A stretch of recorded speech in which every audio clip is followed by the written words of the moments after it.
Well, hey everybody, welcome back to the Renaissance Woodworker. Here's my shop update for October 28, 2016. This week I'm talking about workbenches. Last week's shop tour generated a lot of questions about workbenches from many people, all kind of around the same line. So I was going to take some time to take a closer look at my Rubo workbench, at my joinery workbench, and answer some very specific workbench questions. Now, in other news, I did publish the panel call video this week. So if you've been looking out for that and wondering when you're going to see that, it's officially live. Yay! So you can go and check out my creation of panel clamps using the Veritas hardware, and then how I made my own hardware for a fraction of the cost to create a very workable and very effective panel clamp. So let's dive into the workbenches. First question that I always get is, what the heck is that thing on the back side of your bench? Yes, it is a leg vise. In fact, it's a sliding leg vise. I don't have a dead man on my bench, but instead I've got this leg vise that actually is removable. It rides on the same kind of grooved mechanism under the bench and then a V groove on the bottom of the vise. It's a pretty much independent operating vise that's just fantastic if you gotta move things around. If I want to put it on the other side of the bench, I can use a twin vise setup. I can clamp boards that are as wide as my stretchers here, which is about 65 inches. But what I end up using it for more often than not is a second vise over on the other side of the bench. I can set up a shooting board and clamp it in place over here. I could do a tenon sawing exercise over here, and dovetailing over there or something. There's all kinds of different reasons why I tend to keep it over on this side of the bench. But if I ever need that additional work holding long board support, it's just a matter of popping it out, coming over to the other side of the bench, and dropping it back in. It's the same groove and V notch system on both sides of the bench. Oh, and the other point that I get is, do you have a parallel guide or the whole crisscross mechanism? Obviously, you can see here, I've got a parallel guide. There is a pin, goes in one of these holes. It sets the distance for the screw to run on up top. People ask me if I had to do it again, would I do a parallel guide or would I use a new crisscross thing that Benchcrafted has come out with? I would definitely go with a crisscross. It's just a really cool device. Makes things super easy to use, but the parallel guide is not so difficult that I'm gonna do a retrofit. I've thought about doing a retrofit just for the experience of doing the retrofit, make a good video, but I don't mind the parallel guide. You know, there is a little bit of stooping, I suppose, like on this vise. Gotta bend down and get the pin, but I've gotten so used to it that it doesn't really bother me anymore. So I don't think the crisscross adds so much that it's worth doing the retrofit. But then again, I've never worked on a bench that has the crisscross. It might just be so phenomenally awesome that I don't know what I've been missing. So maybe in this case, ignorance is bliss. Now, the next question that I get a lot of relates to my row of dog holes here on the bench. A lot of people will say, that's set back really far. And you're right. Most of the benches that you see are set with their dog holes, a row of dog holes, real close to the front.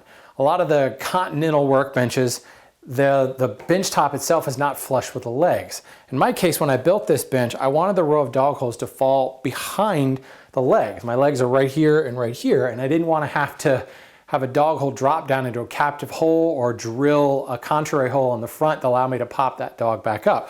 So I set it back. I didn't really think about it at the time.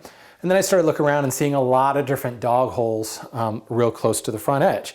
You'll notice I've drilled a dog hole right here and I've got a little dog in it that I use as a stop.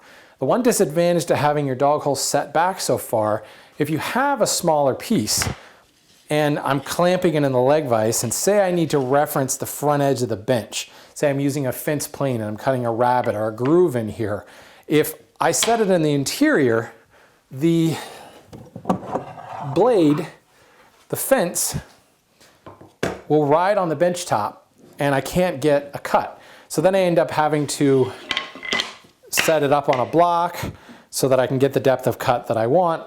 It gets real difficult when you could just reference off the front edge of the bench, let your plane ride off the front edge of the bench, again, a really nice wide surface, and do that. Well, obviously my dog holes are way back here and I've got no way to grab it.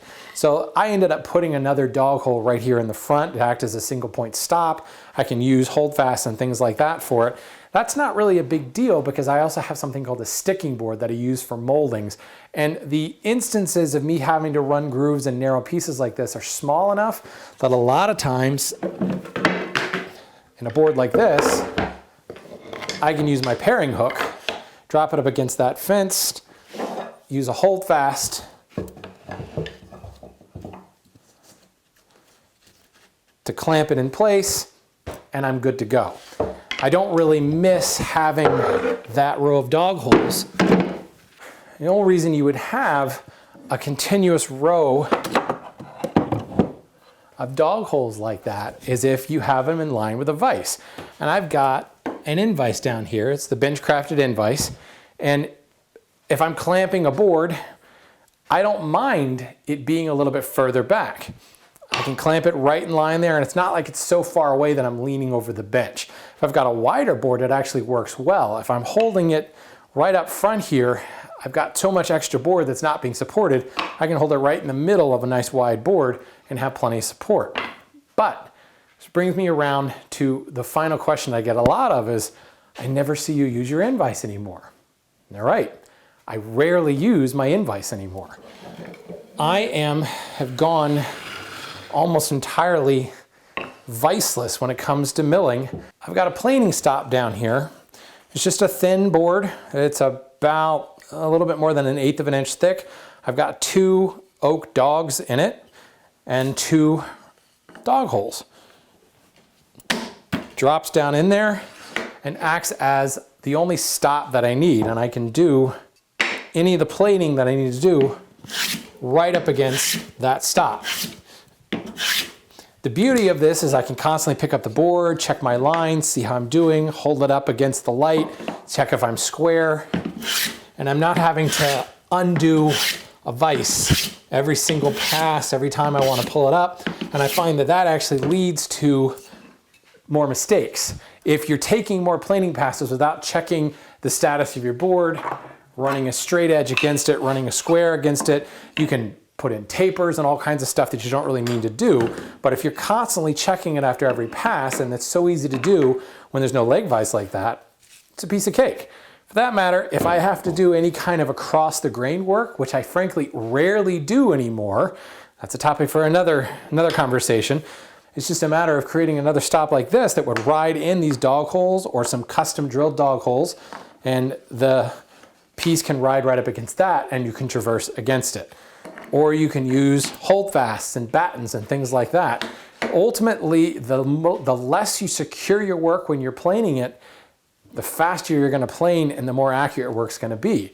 So that has left my end vise completely unused, which means this continuous row of dog holes is essentially useless. If I were to rework my bench today, I probably would skip the end vise, I would skip this row of dog holes, and I would just drill dog holes as needed, and I would rely upon stops for everything else. Which brings me to the final question that I get a lot of, and it's the height of the bench. Everybody wants to know how high you should make a workbench, and the question is, it depends.